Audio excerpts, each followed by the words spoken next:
Welcome back to Stab the Dragon. Today we're going to do a movie review. I think it's movie review number 6, Black Hawk Down.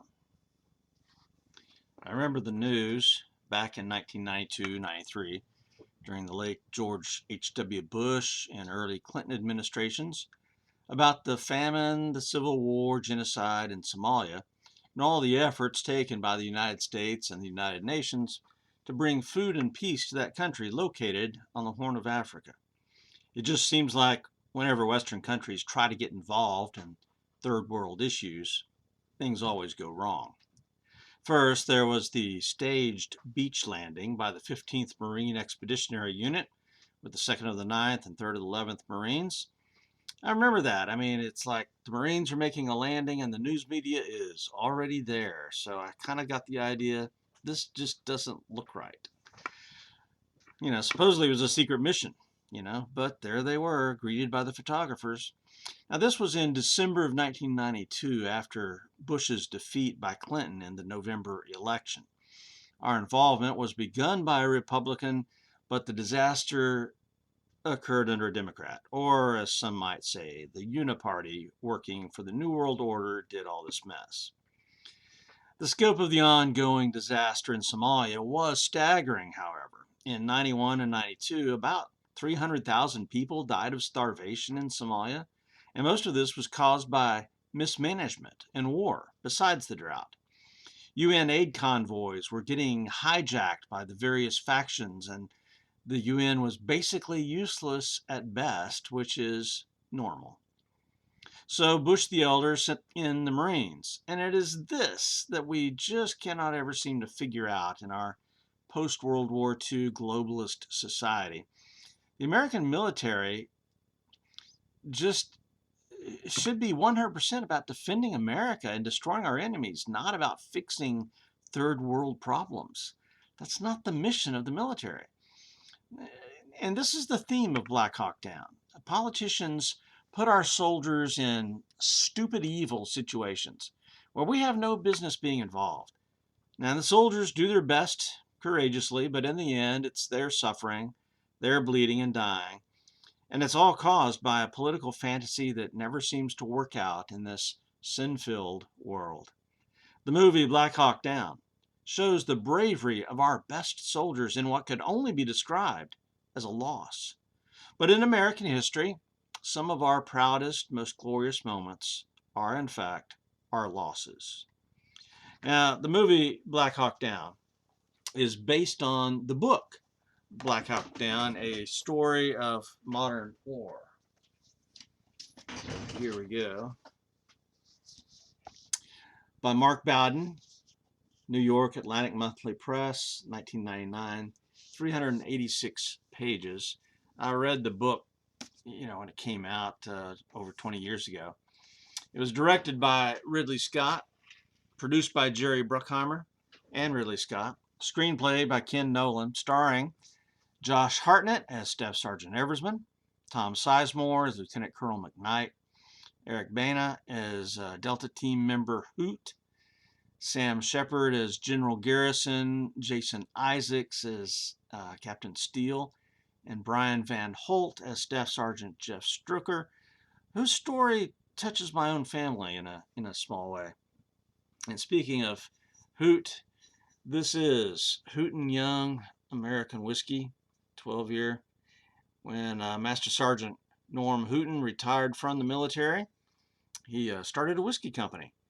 And I can just tell you that this is some mighty fine American whiskey. So it's not bourbon. There's, some legal definitions between the various whiskeys. So this is called an American whiskey. Now, the actors who played Rangers went to a week-long Ranger course taught at Fort Benning by Rangers. And the Delta operators took a 2-week-long commando course at Fort Bragg at the Special Warfare Training Group. And those actors playing helicopter pilots did receive some training and a lecture from Michael Durant at Fort Campbell. So the military was heavily involved with this in a good and positive way. Production was assisted by the 160th Special Operations Aviation Regiment, B Company, 3rd of the 75th Rangers, It was filmed in Morocco, released in special venues in December of 2001, just 3 months after 9/11, and then to the general public in January of 2002. The movie is 144 minutes. The production budget was 92 million and it grossed 173 million at the box office. The movie begins with a few scenes that set the stage for the battle. First of all, there's this Delta operator in a marketplace in Mogadishu where guns and ammo are sold openly, and the operator seems to stick out as he's the only white guy on the street. I'm not sure how accurate that scene would be, but the open selling of guns and ammo, complete with test firing the weapons right there on the street, that's pretty accurate. And it lets you know that these people are well armed and ready. The operator then is picked up by a helicopter, and as they fly back to base, they hunt some wild hogs, and later at the base they are having a barbecue. It shows the relaxed, normal side of life at an American base that's not currently in the fight. Another scene there at the start of the movie is the capture and interrogation of one of Aidid's men, and the interaction between him and General Garrison. General Garrison, by the way, is retired here in Texas and lives, I think, close to IMHO. So it's about an hour and a half away. But this scene with General Garrison and this guy from Aidid's men, it's key to the whole movie. He says, this is Aidid's man, "You've been here, what, 6 weeks? Don't make the mistake of thinking that because I grew up without running water, I am simple. I know history. I think you should have not come here. This is civil war, our war." Man, that's a powerful statement in a lot of different ways. I mean, that's an amazing statement. Uh, and that's really the key point. Do we belong in places like Somalia? Is it possible to even help these kinds of people? Is it moral to send our troops into places like this? And this is actually one of the key principles, I think, just reaching out here into another genre. In Star Trek Next Generation, they are not to get involved with cultures that are not as advanced because they know it's going to mess them up. And I think we can see that in all of our involvement in the third world. When their human intel resource tells them about the meeting and is able to mark the building, the Rangers get the word to go. The mission is on. Irene is the code word there. There's some interesting soldiering going on with their mission prep that the movie shows. Some of the Rangers are setting aside things like extra water, night vision gear, ballistic plates, because they're told, hey, this should be an easy snatch mission, in and out, 30 minutes. So there's no need for all this extra stuff, extra weight. But the camera cuts over and it shows a Ranger looking over at a Delta Team guy and sees him loading up with extra hand grenades. And that's an ominous foreshadowing. The obvious lesson here is that one never knows when he's going into combat and what the needs will be. Obviously, you can't take everything you might conceivably need, but if you don't take it and you need it, then you're in a hurt. In my days in the Army, I was told by my NCOs, you can never take too much water and ammo. And most of my NCOs back then were Vietnam vets. Disasters in real life, especially in combat, occur when 2 or 3 things go wrong in close proximity. The Rangers leave important gear behind. The new guy at Blackburn misses the rope, falls, gets seriously injured. Shooting starts. The column of vehicles under Colonel McKnight gets attacked. Roadblocks are set up. And then the Black Hawk gets shot down. So this was a well-planned, well-coordinated ambush. General Garrison admits in one conversation that his request for an AC-130 gunship in support and also some real American armor, that request had been denied by the Clinton administration. And that's important. The U.S. in recent years has wanted to send our military into places, but only with a small footprint. And that's almost always a recipe for disaster. General Garrison did not even mention mortars or artillery, and that too seems to be a mistake. I mean, a platoon of 120s or 81s would have done a lot of good in that battle, but there were not even any available. The only support they had was the unarmed or unarmored Little Bird helicopters and the lightly armed Blackhawks, which were easily shot down in the urban environment. Now, my goal here is not to play Monday morning quarterback and second guess the Rangers, but I'm trying to say that the American politicians have a habit of sending troops into harm's way without giving them the support they need. And that's what politicians do. And war is politics by other means, wrote Clausewitz in On War, Chapter 1. It's up to the soldiers and their officers to make do with what they have. As the movie progresses, it alternates its focus on different subgroups. You've got Colonel McKnight's column of vehicles trying to get to the site to get these guys they captured out of there, and then by that time there's casualties as well. You've got Staff Sergeant Strucker's column. You've got Everman's chalk. You've got the pilots and the Delta operators, the officers back at the base from the command helicopter directing the effort.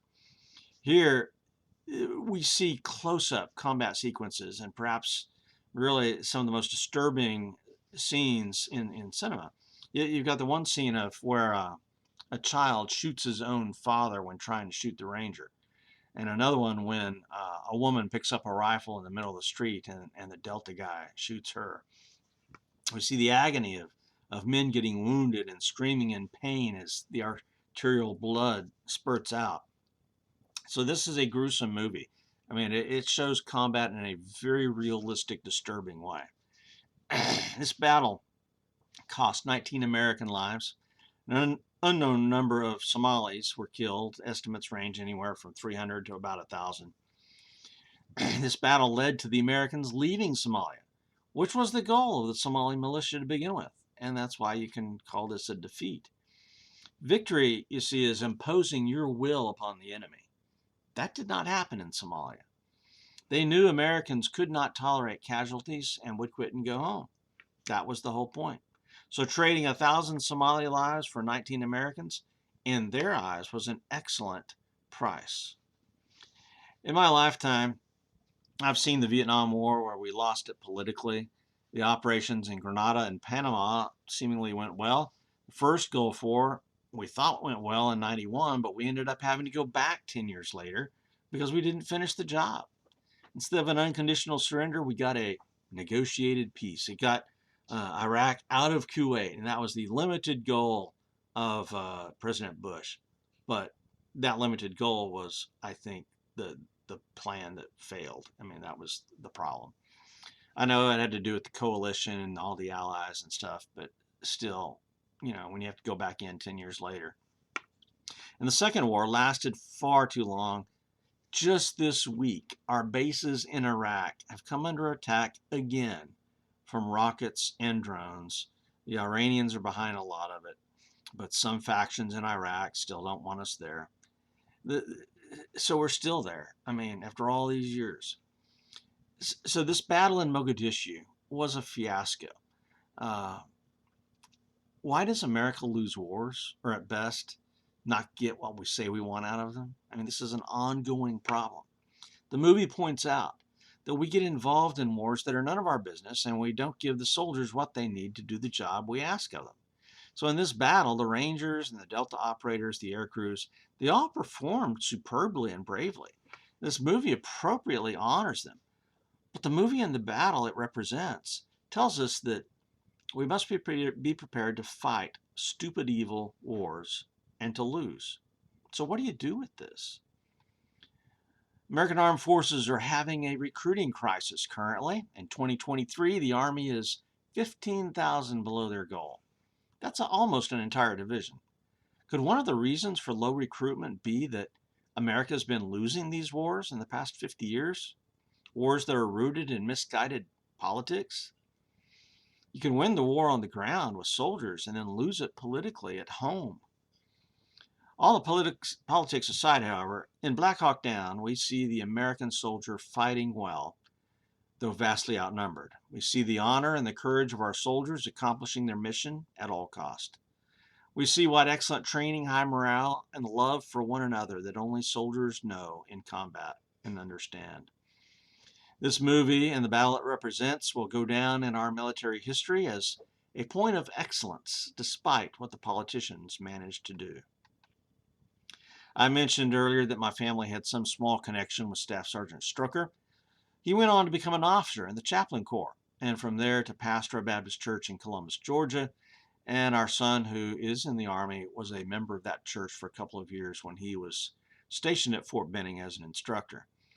So Ranger Strucker is still on the front lines, still affecting lives today, and I find that very encouraging. And the stories that I think he's retired as a major, that Major Strucker tells about Mogadishu. Those stories are very encouraging because he weaves his faith into those stories. So what can a soldier learn from this excellent movie? First of all, I think you'll learn that your government will continuously send you into messed up, no-win situations. But as soldiers, it's our duty to do our best to accomplish the mission, watch out for our brothers. As Hoot says in the movie, it's about the man beside you. If you train hard, secondly, and work hard, you increase your chances of surviving when the war comes to you.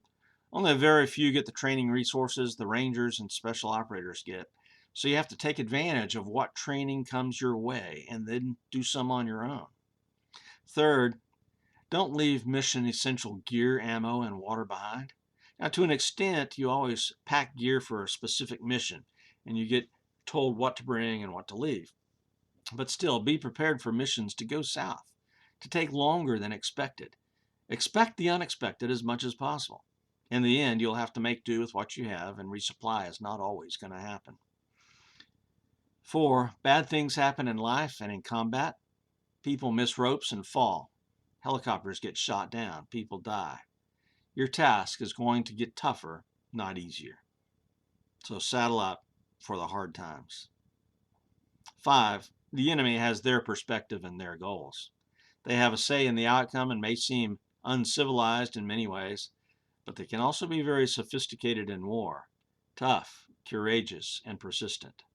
So never underestimate your enemies. Now, I had originally wanted to put this video out the week after the anniversary of this battle, so that would be the 3rd and 4th of October. Today is the 21st of October, 2023. But the Middle East blew up, Gaza invaded or attacked Israel, and so, is this going to be World War III? But with all that going on, I didn't put this video out. But here we are. Well, this is Stab the Dragon out here in Hoke Signo Winkies.